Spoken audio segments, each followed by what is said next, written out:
You're listening to Her Bad Cat. Marked by the Moon, Book 5. By Kestra Pingree.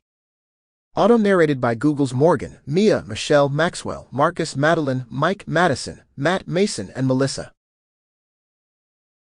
Chapter 1.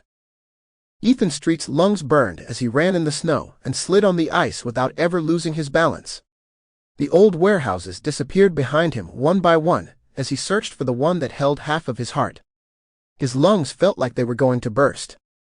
He wasn't normally bothered by the cold, and the sensation he was feeling wasn't strictly because of it. He had to work harder than usual to slip away from Liam.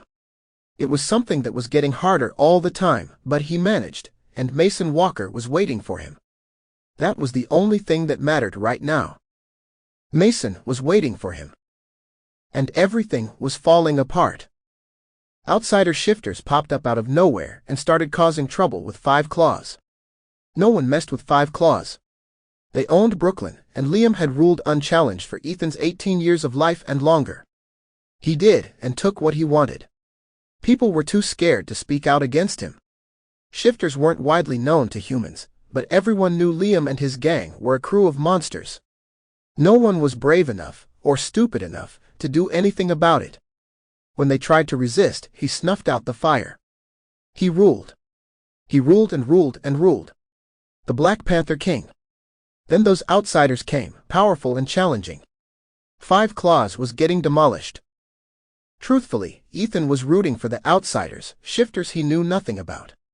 He was even excited, but he held on to the right amount of fear. He had been in Five Claws all his life. It was never an option for him because he was born into it. But these new shifters might be his answer. They might be his way out. Then he could be with Mason. Mason was almost done with school. They were both 18. They could convince Emily to pick up and leave with them. There would be nothing holding them back if Five Claws was out of the picture. If Ethan was free, he could have everything. If Five Claws was destroyed, Mason wouldn't be against Ethan spending time with his sister. He wouldn't be a threat anymore.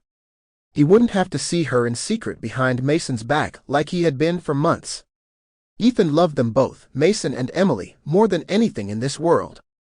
He kept Emily in the dark about almost everything because he knew Mason was right. Emily was a human. Ethan wanted to keep her safe as badly as Mason did.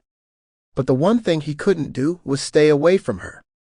Together, Mason and Emily were Ethan's every breath. They were the beating of his heart. He couldn't live without them. Sample complete. Ready to continue?